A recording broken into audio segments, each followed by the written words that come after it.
Vijana wengi wamekuwa wakiniuliza namna gani wanaweza kupata meneja ambaye ni sahihi katika career zao, maana wanakutana na meneja ambao hawaeleweki. Yani anakutana na mtu sehemu anamwambia mimi ni meneja nitakumanage, then wanaenda siku 2-3 hamna chochote kinachoendelea, mwisho wa siku wanafarakana, wanaondoka, wanaachana. Leo nataka nikwambie kitu kimoja, wewe kama underground au upcoming unayejitafuta katika muziki wako, kipaji chako cha muziki au kipaji chako chochote kile.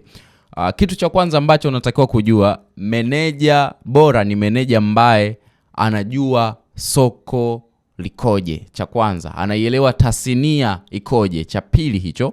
Lakini pia ili ujue kabisa huyu ni meneja ambaye anakufaa katika career yako au katika kipaji chako, akija kwako ahakikishe anatanua biashara ya mziki wako au biashara ya kipaji chako. Kipaji chako kinahusiana na nini? Yeye anakitanua na anakuletea baadhi ya watu kwa ajili, unajua kipaji kinapo endelezwa, kinaposogezwa mbele, it means kuna watu wanaanza kutokea kama wawekezaji, umeona? Unaanza kama ni msanii unaweza kupata show, umeona? Kama ulikuwa labda ni mtu ambaye unaigiza au ni content creator, unaweza kuanza kupata endorsement, kuwa ambassador sehemu fulani. Kwa hiyo sasa hivyo vitu anatakiwa aje avifanye meneja. So ukiona umekutana na mtu ambaye ukiamka asubuhi anakupigia simu anakuambia vipi, umekula? Nenda pale kachukue chips basi ule ushibe.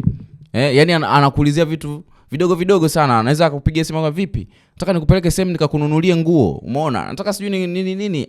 No, yani meneja hayuko hivyo. Watu wengine wakiamka asubuhi wanakuuliza kazi iko wapi ili tuifanyie labda promo au tuitafutie biashara, lakini yeye anaamka anakuuliza umekula sijui na nini. So huyo sio meneja.